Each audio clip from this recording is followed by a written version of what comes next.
kids. Am I audible? Yes, sir. हाँ चलो आ जाओ वापस. So when I say meiosis, उसको हम लोग commonly reductional division बोलते हैं. Whenever we say meiosis, कौन से सेल में होता है वो आपको याद रखना है. It will always occur in कौन से सेल्स में होगा? जर्म सेल्स में. MEIOSIS. जर्म सेल्स में होगा या रिप्रोडक्टिव सेल्स में होगा और वो गैमेट्स बनाएगा. उसका मेन रोल, उसका मेन फंक्शन यही होता है, to produce gametes. Now meiosis 1 में आपके वही 4 फेजेस होंगे. मियोसिस 1 बोला तो कौन से 4 फेजेस जो माइटोसिस में थे? What were the phases in mitosis? Tell me. Prophase, metaphase, anaphase and telophase. And telophase, yes. But यहाँ पे हम लोग उसको बोलेंगे प्रोफेज 1, मेटाफेज 1, एनाफेज 1 और टेलोफेज 1. डिड यू गेट मी? क्या बोलेंगे हम लोग उन फेजेस को? प्रोफेज 1. ठीक है बच्चों, सुन रहे हो क्या आप लोग? प्रोफेज 1, फिर metaphase 1, metaphase 1, then there will be anaphase 1, and then last one will be your telophase 1. ठीक है, telophase 1. फिर it will be followed by cytokinesis, cytokinesis 1, और फिर होगा आपका meiosis 2. इस meiosis 2 में होगा वापस अब यही phases, बट इसको हम लोग क्या बोलेंगे बच्चों?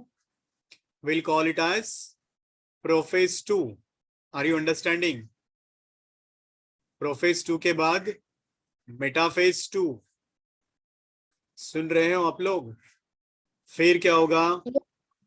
एनाफेज 2, एंड लास्ट में होगा आपका telophase 2, which will be followed by cytokinesis 2. ये होता है पूरा मियोसिस. बोलो, समझ में आया बच्चों? 2 बार साइटोकाइनेसिस हो रहा है. How many times? 2 times. Mitosis में सिर्फ एक बार ही साइटोप्लाज्म डिवाइड हुआ था, इसमें 2 बार डिवाइड हो रहा है. ये चीज आपको याद रखनी है. ठीक है, तो अब ये प्रोफेज सबसे लंबा होता है. इसमें प्रोफेज 1 इज वेरी लॉन्ग, या यही सबसे इंपॉर्टेंट फेज है पूरे मियोसिस में. स्कूल में पढ़ा होगा आप लोगों ने, पता होगा, पढ़ा है ना बच्चों? Yes sir. प्रोफेज 1 में और 5 फेजेस होते हैं. Do you remember what are those 5 phases which are present in this prophase 1? Yes, sir. Leptotin, zygotin, pachytin, diplotin and dikinesis. Good. पहला फेज होगा अब इसमें leptotene. Then there is zygotin. Urvashi, it's over in your school. Yes, sir. Pachytene, phase number 3. Diplotin, and the last one is dikinesis.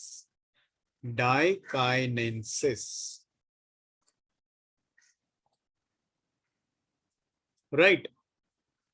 अब ये वाला phases को याद रखने के लिए मैंने आपको एक निमोनिक भेजा है. शायद आप लोगों ने ओपन करके देखा नहीं है. Did anybody open and see that? इसको कैसे याद Yes, रखने का? हाँ बोलो, क्या लिखा है? लता जरा पानी दे दो. जिन्होंने वो पीडीएफ या वो ओपन करके देखा उनको मालूम होगा. लता जरा बिना- पानी दे दो. हाँ, व्हाट हैपेंड? सनम. क्या बोल रहा है? L for Lata. This is लेकिन यही लिखा हुआ है ना, वो लेपोटिन बेड लाइक के लिए. बिना लता सनम. जरा पानी दे दो. How is this? और जो आपका पहला वाला फेजेस है ना, सेल साइकिल का ऑल फेजेस, उसमें क्या क्या होता है? G1, फिर क्या होता है? S, G2, फिर M फेज, और लास्ट में साइटोकाइनेसिस होता है. Do you agree? आप लोगों को पता नहीं है? G1, S, G2, माइटोटिक और साइटोकाइनेसिस। तो इसको याद रखने के लिए एक लाइन आप लोग बोल सकते हो, ये वाला, go senorita go make coffee. समझ में आया क्या बच्चों? Go senorita go make coffee. Easy है, बोलो जल्दी जल्दी। G1S G2 mitotic cytokinesis. How is that? और ये वाला, लता जरा पानी दे दो। ठीक है, और एक इसमें इंटरेस्टिंग बनाता हूं मैं, आपको पता चलेगा।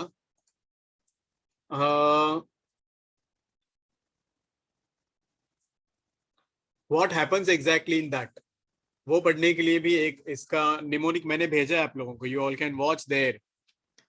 देख रहे हो क्या आप लोग उसमें फोटोग्राफ में? बिना सनम के किस्मत टेढ़ी, उसमें है क्या ये वाला फोटोग्राफ? बिना Yes, sir. सनम के, यही है ना किस्मत टेढ़ी? बोलो बच्चों, अब ये होता क्या है? बिना सनम के किस्मत टेढ़ी मतलब बिना का मतलब होता है यहाँ पे क्या? विल बी सीइंग दैट ये beads, like you can say this is chromosomes का शेप है ये। यहाँ पे सिनाप्सिस होता है आपका, दिस विल बी सिनाप्सिस। यहाँ पे होगा क्रॉसिंग ओवर, पढ़े होंगे आप लोग स्कूल में, क्रॉसिंग ओवर। यह बनता है आपका काइज़मेटा, दिस इज काइज़मेटा फॉर्मेशन। और यहाँ टर्मिनलाइजेशन, टर्मिनलाइजेशन। समझ में आया क्या बच्चों? तो ये इंटरेस्टिंग निमोनिक है, लता जरा पानी दे दो बिना सनम के किस्मत टेढ़ी। और ये go senorita go make coffee. Actually I had my student 10-11 years ago, उसका नाम स्टेफोनिया था। तो उसने बोला था कि गो स्टेफी गो मेक कॉफी उसके लिए, तो अभी भी मुझे याद आता है। She is a teacher now, वो अभी एक स्कूल में, कैम्ब्रिज स्कूल में टीचर है। वेरी ओबीडियंट, उसको भी, उसका भी फेवरेट सब्जेक्ट बायो था। And you know one student who I will never forget, जैसे मेरा लेक्चर खत्म, she will repeat every line, every word of that lecture. So very obedient student. Now she is teaching IGCSE students. तो उसका नाम था स्टेफोनिया, तो इसीलिए उसने ये वाला नेमोनिक मॉडिफाई किया था खुद के नाम से। And she always tells whenever she teaches meiosis, वो बच्चों को बोलती है ये वाला नेमोनिक मैंने दिया था, go Steffi go make coffee वाला। चलो आगे बढ़ते हैं। Are you ready? हाँ बच्चों, I had that students, when I'm in touch with that student, I wanted to show you people. But अभी शायद ये खुल नहीं रहा है WhatsApp. It's okay then. हम लोग अपना वाला पढ़ते हैं। क्या देख रहे हो स्क्रीन पे? What is visible on your screen? White board दिख रहा है? वही जो आप व्हाइट बोर्ड दिख दिखा रहे। अच्छा अच्छा, देखो इधर है मेरे पास, ये है वो student. Now she is marrying actually. दिख रहा है क्या स्क्रीन जो मैं दिखा रहा हूँ? Yes sir. ये देखो स्टेफोनिया, ये देखो, go Steffi go make coffee. Can you see this? Huh? Yes sir. And this is my 2010s batch, 2010 की बैच की ये स्टूडेंट है। यहाँ पे मैंने बोला भी है, देखो, so sweet of you Steffi, and then I take your name in every lecture when I teach this cell division. समझे बच्चों? तो ऐसे आपको भी बनना है, मतलब favourite students of your teachers, what ever subject you feel. Anyways, तो उसका एक ये सेंड ऑफ लेटर है जो अभी भी मेरे पास है, प्रिजर्व्ड। चलो आगे बढ़ते हैं, अपना वाला पढ़ते हैं। बहुत हो गया पर्सनल। तो ये वाले फेजेस के नाम याद रहेंगे आप लोगों को, what are Yes, all sir. Phases. Now coming to, अभी एक एक फेज को हम लोग डिटेल में पढ़ते हैं। So let's begin then.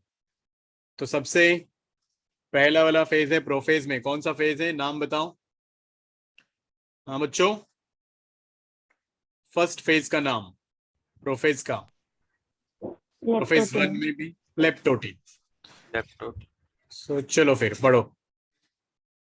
So when it comes to leptotene, how do you describe this. Leptotene बोला तो सबसे पहला उसमें मैंने लिखा है क्रोमोसोम्स, या प्रोफेज के पहले बेसिक फीचर्स आपको याद रखने हैं बच्चों।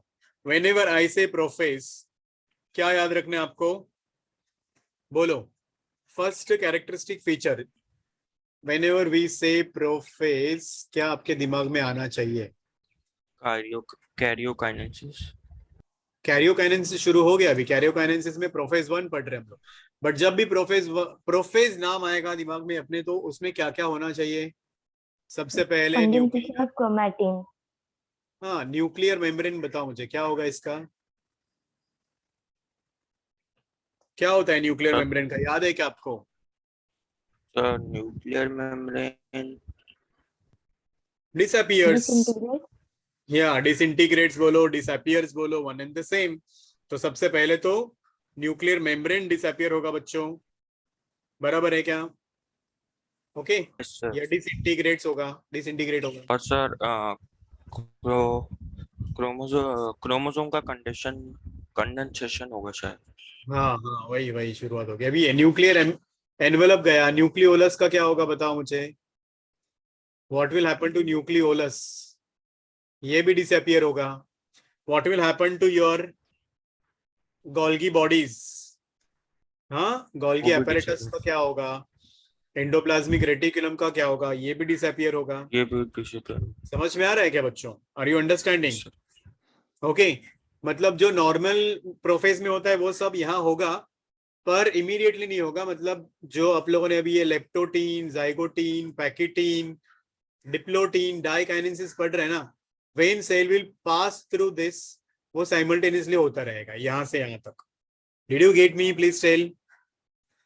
लेप्टोटीन से डाइकाइनेसिस तक जब सेल पास हो रहा है, it will show this disappearing nuclear membrane, nucleolus. Same is the case with centrioles का क्या होगा अभी, सेंट्रियोल्स विल स्टार्ट मूविंग, कहाँ मूव करने लगेंगे वो, बोलो बच्चों, टू ऑपोजिट पोल्स, है कि नहीं। फिर क्या बनने लगेगा, फॉर्मेशन ऑफ एस्ट्रल रेज, याद आया ये, yes sir. Astral rays will begin. ये बाय डिफॉल्ट होना ही चाहिए आपको। अब ये हर एक फेज का डिटेल्स हम लोग पढ़ने जा रहे हैं, आर यू रेडी। एक एक फेज का डिटेल सुनो। एस्ट्रल रेज होता वही एस्ट्रल रेज मतलब स्पिंडल फाइबर्स, भूल गए क्या। ये आपके सेल में सेंट्रियोल्स होते हैं, दो न्यूक्लियस है ये अभी, तो सर यहाँ पे उनको न्यूक्लियस एस्ट्रल रेज क्यों बोलते हैं? स्पिंडल फाइबर भी बोल सकते हो। ये देखो, यहाँ पे आपका सेंट्रियोल्स होता है, दो सेंट्रियोल्स। तो ये दो सेंट्रियोल्स धीरे धीरे धीरे धीरे धीरे यहाँ एक आएगा, यहाँ एक आएगा। जब यहाँ पहुंच जाएंगे ये, तो इनमें से ऐसे ये स्पिंडल फाइबर्स अराइज होंगे, या फिर एस्ट्रल रेज अराइज होंगे। तो और फिर ये न्यूक्लियर एनवेलप डिसअपियर होगा, आप लोगों ने ये पढ़ा है ना बच्चों। एंड देन ऐसे ये वाले स्पिंडल फाइबर्स यहाँ से यहाँ पास होंगे, बीच में अभी इसको क्रोमोसोम्स या वो ये क्रोमैटिन अटैच होंगे। पढ़ा है आप लोगों ने, थोड़ा बहुत सुना है, I hope you remember this. चलो आगे बढ़ते हैं। Now it comes to actual phases, एक एक फेज पढ़ते हैं हम लोग। Now let's begin with the first phase. First phase है आपका लेप्टोटीन। बच्चों कौन सा फेज है, लेप्टोटीन। तो कैसे आइडेंटिफाई करेंगे हम लोग लेप्टोटीन फेज को। लेप्टोटीन इज कैरेक्टराइज्ड बाय, बच्चों यहाँ पे क्रोमैटिन मटेरियल कंडेंस हो जाएगा और क्रोमोसोम्स बनाएगा। सबसे पहला क्या हो जाएगा, क्रोमैटिन नेटवर्क या मटेरियल condenses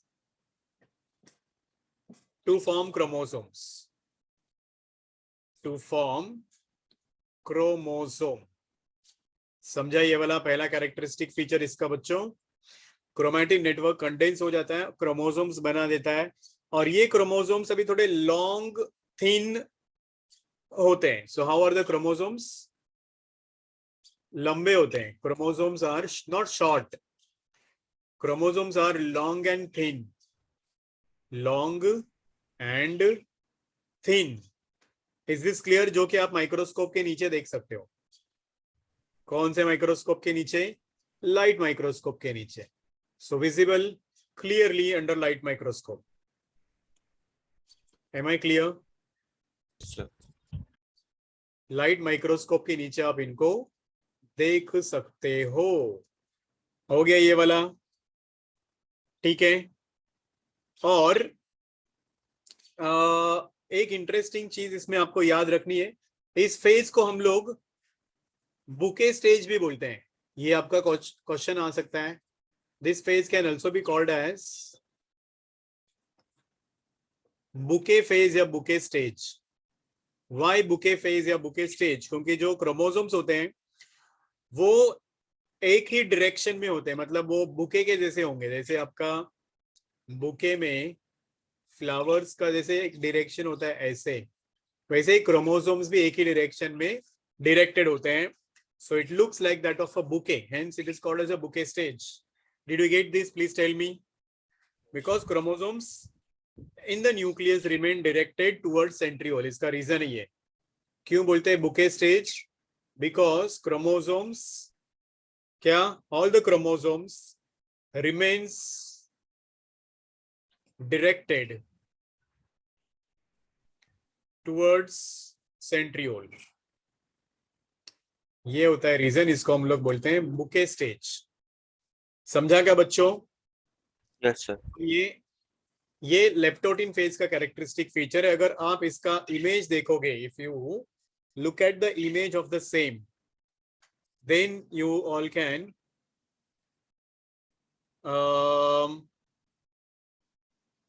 मैं ग्रुप में भेज रहा हूं इमेज, आप लोग वहां पे भी देख सकते हो. भेजू? भेजा भी है वो वाला मैंने आप लोगों को, जो फोटोग्राफ भेजा था ना बच्चों, उसमें भी है वो वाला, ये वाला image. Can you all see there? Simple है रे. Yes sir. फाइबर एक दूसरे पे उलझे हुए. हाँ, उसमें देख लो, या फिर मैं शेयर करता हूँ. 1 मिनट रुको.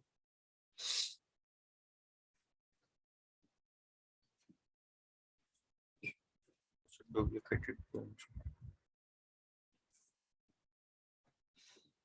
सिंपल है. यहाँ मैं ड्रॉ कर रहा हूँ, आप लोग देख लो पहले. दिस इज योर सेल जिसमें न्यूक्लियस नहीं है.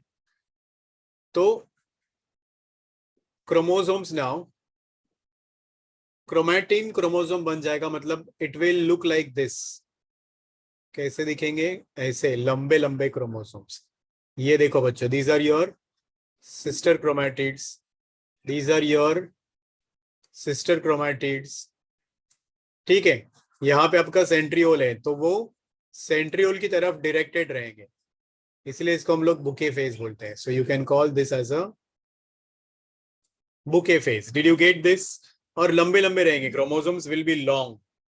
How will be chromosomes? They will be long. Is this clear? बोलो जल्दी जल्दी.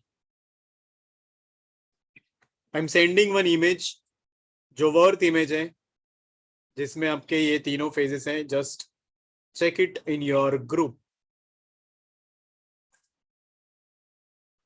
देखो बच्चों, मैंने आपके ग्रुप में भेजा है, वो वाला फोटोग्राफ को रेफर करो. Can you all see there? देखो ये वाला फोटोग्राफ दिख रहा है क्या आप लोगों को? हाँ बच्चों, उपमन्यु, विजिबल? Yes sir. चलो, ये वाला फेज, ये वाला है आपका लेप्टोटिन. ओरिजिनल डायग्राम या actual diagram. What is happening here? You all can see this is the whole chromosome. अब ये होल क्रोमोसोम में ये देखो, क्रोमोसोम है, तो उसमें ये आपका रहा सिस्टर क्रोमैटिड्स, ठीक है। इसमें एक, इसको हम लोग बोलेंगे पैटर्नल और इसको बोलेंगे मैटरनल, याद रखो। अभी दिख रहा है ना ये नाम Upmanyu, paternal sister chromatids, maternal sister chromatids, और इनका सेंट्रोमियर है यहाँ पे बीच में। Now first what will happen here is, और इनको हम लोग बोलते हैं पेयर ऑफ होमोलोगस क्रोमोसोम्स, ठीक है। ये लेप्टोटीन में अभी जोड़ियां नहीं बनाई इन्होंने, दिस जस्ट बिकम्स क्रोमोसोम। यहाँ पे सिर्फ एक क्रोमोसोम बनता है, लंबा क्रोमोसोम बन जाता है।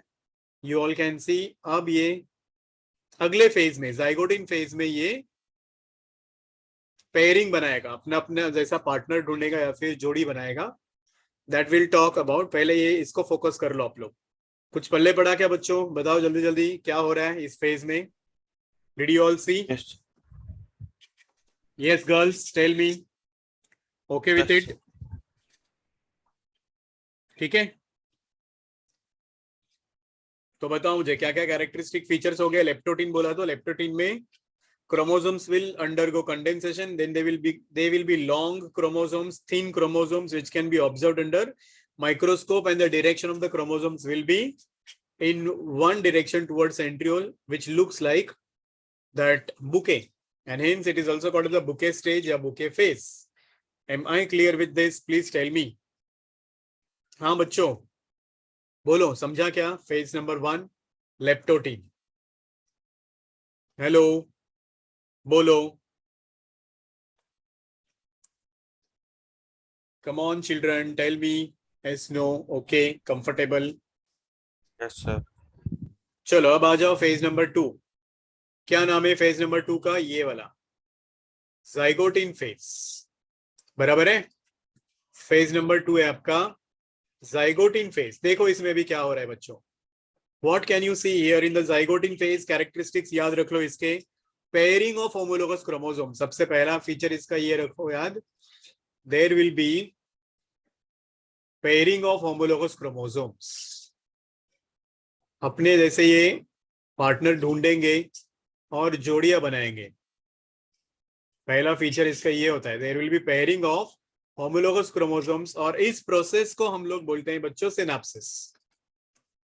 तो ये बिना सनम वाले अभी आए, देखो पहला बीडेड स्ट्रक्चर था, बीड्स के जैसा दिखता है, अभी आ गया सिनेप्सिस, Na। सिनेप्सिस में क्या होता है? पेयरिंग ऑफ होमोलोगस क्रोमोसोम्स होगा बच्चों। Did you get this? Please tell me. Yes, sir. समझा क्या? Yes, तो sir. ये बनाया, देखो इसने पेयरिंग बनाया। This is a pair of now homologous chromosomes. ये एक क्रोमोसोम है पूरा, ये दूसरा क्रोमोसोम है। इस क्रोमोसोम में दो सिस्टर क्रोमैटिड्स थे, इसमें दो सिस्टर क्रोमैटिड्स थे। अब इन दोनों के क्रोमैटिड्स को हम लोग नॉन सिस्टर बोलेंगे। अब इसके क्रोमैटिड्स को हम लोग नॉन सिस्टर क्रोमैटिड्स बोलेंगे। बताता हूं वो भी, आप लोग पहले ये अंडरस्टैंड कर लो व्हाट इज हैपनिंग हियर। सुन रहे हो ना आप लोग? Are you all listening? हाँ बच्चों, सिनाप्सिस क्या हो गया? Pairing of homologous chromosomes. अब ये पेयरिंग कैसे हो रहा है देखो ध्यान से, इसके बीच में you can watch there are some junctions. ये एक दूसरे के साथ में फंसने के लिए, इधर अटकने के लिए यहाँ पे कुछ जंक्शंस बना रहे हैं। Can you see this? Please tell me. हाँ बच्चों दिख रहा है क्या? Come on children, tell me. तो इसको बोलते हैं सिनेप्टोनेमियल कॉम्प्लेक्स। ये वाला लेबल यहाँ पे आपको दिख रहा है ना, ये इसी का है। It is the same. What is that? Synaptonemal complex का मतलब क्या है? अब ये एक दूसरे के साथ में लॉक हो जाएंगे या फिर अटक जाएंगे, so that is what you call it as a synaptonemal complex. Synaptonemal complex is form. तो ये भी इसी फेज का फीचर है। क्या क्या फीचर्स हैं? And now there will be ये जो दो क्रोमोसोम्स की जोड़ी है, इसको हम लोग बोलते हैं टेट्राइड और बाइवैलेंट। तो मैं लिख रहा हूं यहाँ पे, you all can copy down again the same characters. सुन रहे हो आप लोग? फेज का नाम है अभी zygote। So when I say zygote, what things you should remember? First thing is that synapsis. When I say synapsis, what do you mean by that? बोलो बच्चों। Pairing of homologous chromosomes. Yes or no? Pairing of homologous chromosomes. क्यों बनेगा pairing of homologous chromosomes? Because there is formation of synaptonemal complex. There is formation of इसका synaptonemal complex. Do you agree with me? Synaptonemal complex बन गया. Or last thing you need to remember here now, chromosomes form their pairs. Now they are called as a bivalents. Bivalents. Or you also can call it as a tetrad. Tetrad formation मतलब जिसमें 4 arms होंगे. ठीक है, 4 arms मतलब 2 arms या 2 chromatids maternal chromosome के, 2 chromatids paternal chromosome के. ये वाले देखो इधर विजिबल है. प्लीज टेल मी बच्चों, क्या आपको समझ में आ रहा है? ये देखो होमोलोगस क्रोमोसोम से तो इसमें से 2 क्रोमैटिड्स होंगे आपके पेरेंट, ये वाले पैटर्नल, 2 क्रोमोसोम्स होंगे मैटरनल. 2 क्रोमोसोम्स नहीं, 2 क्रोमैटिड्स होंगे मैटरनल. क्या ये चीज आपको समझ में आई? Please tell me. Yes kids, please tell, reply करो मुझे. Hello, are you all listening? Yes, तो sir. यहाँ पे भी टेट्राड बना है. अगर मैं इस टेट्राड को और एक्सप्लेन करूं तो इसमें कितने क्रोमोसोम्स है बच्चों? 2 क्रोमोसोम्स हैं. एक मैटरनल वाला है, एक पैटर्नल वाला है. So there are 2 chromosomes which consists of 4 chromatids. Do you agree with me? इसमें 4 क्रोमैटिड्स हैं और इसमें 2 सेंट्रोमियर्स हैं. Do you agree with me or not? There are 2 centromeres and 4 kinetochores. हाँ कि ना बताओ तो मुझे. Yes or no? Please tell me kids. Yes, sir. बना के दिखाऊं? Yes. ये वाला देखो अभी. This is 1 chromosome. आप लोग देख रहे हो ये वाला एक क्रोमोसोम है. अगर ये हम लोग मैटरनल बोल रहे हैं, मैटरनल क्रोमोसोम बोल रहे हैं, तो इसके साथ में अभी दूसरा रहेगा आपका पैटर्नल क्रोमोसोम. ये लो, दोनों एक दूसरे के जैसे दिखते हैं, इसलिए इसको हम लोग बोलते हैं होमोलोगस क्रोमोसोम्स. ठीक है बच्चों. लुक नाउ व्हेन यू से क्या क्या होना चाहिए इसमें, ये देखो अभी ये 2 क्रोमोसोम्स ड्रॉ किए. Now there are 4 chromatids. 4 chromatids कहाँ है? 1 2 3 4. Agree with me. 2 सेंट्रोमियर्स किधर रहेंगे बच्चों? There will be 2 centromeres. यहाँ पर रहेगा एक सेंट्रोमियर, यहाँ रहेगा आपका दूसरा centromere. Do you agree with me? बचा क्या? Kinetochores. So there will be 4 kinetochores. Where do you find kinetochore? इसका काइनेटोकोर यहाँ होगा ऐसा डिस्क शेप, जिसको आपका स्पिंडल फाइबर या फिर क्या अटैच होगा? कौन इसको अटैच होता है? यहाँ पे रहेगा इसका काइनेटोकोर. ठीक है, और यहाँ रहेगा इसका काइनेटोकोर. तो दिखा आपको 4 kinetochores. Is this clear to everyone? Please tell me. हाँ बच्चों, please respond. Is this clear to you all? Yes, sir. Yes, sir. ये काइनेटोकोर है, ये सेंट्रोमियर है, ये आपका क्रोमैटिन्स है. ये मैटरनल क्रोमोसोम हो गया, ये पैटर्नल क्रोमोसोम हो गया. इसको ही हम लोग बोलते हैं अभी टेट्राड और बाइवेलेंट. तो क्या बन गया जाइगोटिन फेज में बच्चों? टेट्राड बन गया या फिर बाइवेलेंट्स बन गए. अब इसके बाद वाला फेज आता है जो कि सबसे इंपॉर्टेंट फेज होता है मियोसिस में, और उसी फेज की वजह से हम लोग अपने पेरेंट्स से अलग दिखते हैं. क्या नाम है फेज का बच्चों? What's the name of the phase? हाँ बताओ मुझे. Sir. Pachytene phase. सबसे इंपॉर्टेंट फेज पूरे मियोसिस में से ये है, पैकेटिन फेज. अब ये पैकेटिन फेज में जो इंपॉर्टेंट इवेंट होगा बच्चों, उसको हम लोग बोलते हैं क्रॉसिंग ओवर. क्या होगा? Crossing over. और यहाँ पे आपको बाइवेलेंट्स क्लियरली विजिबल होंगे. बाइवेलेंट्स क्लियरली विजिबल होता है इस फेज में, क्लियरली विजिबल होंगे LY। देन अब इस फेज का स्पेशलिटी होता है कि इसमें क्रॉसिंग ओवर होता है, या इसी को रिकॉम्बिनेशन बोलते हैं। क्रॉसिंग ओवर और recombination is the main feature of this phase. Recombination मतलब क्या है? बिटवीन, किसके बीच में? Between non sister chromatids of homologous chromosomes. अब ये नॉन सिस्टर मतलब समझ में आ रहा है आप लोगों को बच्चों? सिस्टर मतलब उसी क्रोमोसोम के होते हैं, नॉन सिस्टर मतलब आजू बाजू वाले। Non sister chromatids, non sister chromatids of homologous chromosomes. Are you getting me? Please tell.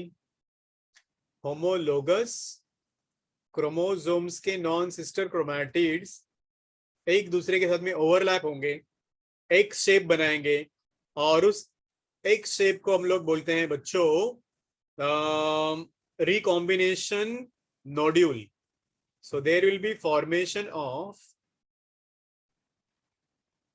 recombination nodule. ये रिकॉम्बिनेशन बहुत इंपॉर्टेंट है आपके 12th स्टैंडर्ड के लिए बच्चों, बिकॉज आपको इसके ऊपर एक पूरा चैप्टर है, टॉपिक है रिकॉम्बिनेशन के ऊपर। And for this you need one enzyme, और उस एंजाइम का नाम होता है recombinase. This requires enzyme called as a recombinase. Alright बच्चों, बताओ मुझे।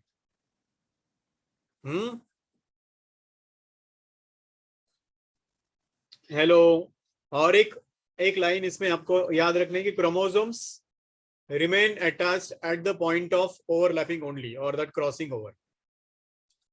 Chromosomes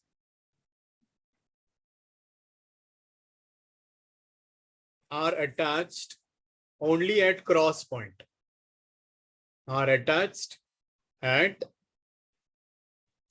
crossing over or crossing point only. तो ये इसके फीचर्स है। अब इसका इमेज देखो जो मैं आप लोगों को दिखा रहा था उसमें, फिर मैं एक इजी इमेज आपको ड्रॉ करके बताऊंगा। Now you see your packet in kids, can you see? बोलो बच्चों, विजिबल है? सो ये रहा, देखो ये ब्लू कलर का एक क्रोमोसोम है, रेड कलर का है, तो ये हो गए आपके होमोलोगस क्रोमोसोम्स। फिर इसके पास अब इसके खुद के दो क्रोमैटिड्स है, इसके पास खुद के दो क्रोमैटिड्स हैं। अब ये क्रोमैटिड्स देखो, दे विल क्रॉस हियर, ये जगह देखो, यहाँ पे एक दूसरे के साथ में क्रॉस हो रहे हैं, ओवरलैप हो रहे हैं, बाकी जगह से अलग होते हैं। अब ये सब निकल जाएगा, यहाँ जहां से वो क्या बना था, सिनेप्टोनेमल कॉम्प्लेक्स बना था, वो अभी टूट जाएगा। Now there will be no synaptonemal complex, only there will be certain places where they will show the crossover. Can you see this? Please tell me. They will show the crossover, and ये वाला जो place है इसी को हम लोग बोलते हैं बच्चों काइज़मेटा।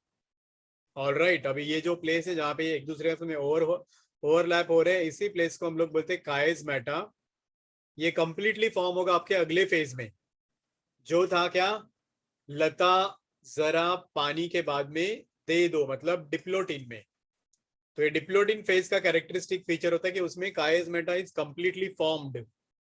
इज दिस क्लियर बच्चों? समझ में आया क्या? बोलो। और एक इंपॉर्टेंट क्वेश्चन आपको याद रखना है कि जो फीमेल्स में एग फॉर्मेशन होता है, ओवम फॉर्मेशन होता है, वो वाला ओवम फॉर्मेशन में दैट oocyte, उसको हम लोग क्या बोलते हैं, oocyte, वो अरेस्ट हो जाता है, मतलब वो आगे डिवाइड नहीं होता है, मियोसिस 1 के बाद स्टॉप हो जाता है जब तक वो लड़की 12-13 साल की नहीं होती तब तक। मतलब when that girl child is in the embryo only, तभी एग फॉर्मेशन शुरू होता है, पर वो यहाँ अरेस्ट हो जाता है डिप्लोटिन फेज में। पहले आप लोग ये क्रॉसिंग ओवर वाला इजी डायग्राम देख लो। I tell you now quickly how it will be. ऐसे होगा, ये एक आपका होमोलोगस क्रोमोसोम है, ये दूसरा वाला होमोलोगस क्रोमोसोम है। अब ये एक दूसरे के गले मिलेंगे। दीज, अभी इनका क्रोमैटिड्स देखो बच्चों, these are the non sister chromatids. समझ में आया क्या? जो एक दूसरे के साथ में ओवरलैप होंगे। तो ओवरलैपिंग के ओवरलैपिंग का रिजल्ट क्या होगा? It will produce new chromosomes, genes exchange होंगे यहाँ पे, there will be exchange of genes. ये वाला अंदर वाला जो आर्म्स है, क्रोमेटिड्स है, ये एक दूसरे के साथ में ओवरलैप होंगे ऐसे। Did you get me? Please tell. हाँ बच्चों बताओ मुझे, हाँ कि ना? और नए क्रोमोसोम बनेंगे, और वो नया क्रोमोसोम जो बनेगा उसमें there will be slight change. अब देखो अब इसमें क्या चेंज होगा, वेरिएशन होगा इस क्रोमोसोम में बच्चों। क्या वेरिएशन है? You all can see this place जहां पे ये एक दूसरे के ऊपर ओवरलैप हो चुके हैं, वहां जीन्स एक्सचेंज हो जाते हैं। तो इसका ये वाला जो पार्ट है, दिस पार्ट, इसमें एक्सचेंज ऑफ जीन्स होगा। नाउ न्यू क्रोमोसोम कैसे बनेंगे, एक और सिंपल वे से मैं आपको बताता हूं। इसी को अगर मैं ऐसे ड्रॉ करूं, जो ओवरलैपिंग आर्म्स है उनको, if I draw this overlapping arms, बाहर वाला क्रोमेटिड आपका ऐसे ही है, दिस वन। अंदर वाला क्रोमेटिड के पास अगर कुछ जीन्स है, मान लो इसके पास है 1 2 3 4 जीन्स। अब ये दूसरा क्रोमोसोम है जो उसका ये सिस्टर क्रोमेटिड से इसके पास जीन्स है ABCD, ये वाला ओवरलैप नहीं हो रहा है। Are you understanding? Yes, now sir. Overlapping में this will remain as it is, अंदर वाला ओवरलैप करेगा इससे, देखो इधर इसके साथ में। समझ में आ रहा है क्या बच्चों? बोलो। This will remain as it is, और अब नया क्रोमोसोम बनेगा आपका, जिसमें क्या होगा, इसके पास 1 2 3 4 था, इसके पास ABCD था।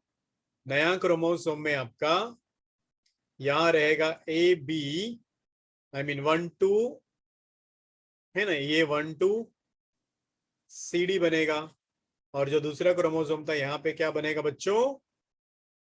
AB 3 4 बन गया नया क्रोमोसोम। बताओ मुझे, did you understand? Please tell me. इसको बोलते हैं recombination. Did you get this? Please tell me. Yes, sir. Very very important thing है। और ये क्रोमोसोम्स मतलब आपके गैमेट्स हैं। गैमेट्स में भी आपके पास नए जीन्स आएंगे, नए क्रोमोसोम्स आएंगे, और इसीलिए हम लोग हमारे पेरेंट्स से अलग दिखते हैं। Why we look different from our parents is because of this process, recombination। इसकी वजह से ही हम लोग अपने पेरेंट्स से अलग दिखते हैं, और यही इवोल्यूशन के लिए रिस्पॉन्सिबल है। Crossing over is responsible for evolution. So asexual reproduction में ये नहीं होता, इसलिए वो इवॉल्व नहीं होते हैं। समझ में आया बच्चों? Only sexually Yes, sir. Reproducing organisms evolve, not asexually reproducing organisms. तो बाकी का हम लोग बाद में पढ़ेंगे, अभी टाइम खत्म होने को आया। So half an hour more to finish this chapter. मुझे ज्यादा टाइम नहीं लगेगा, आधा घंटा और, तो होपफुली कल करेंगे। फिर कुछ क्वेश्चंस भी सॉल्व करते हैं अपन लोग।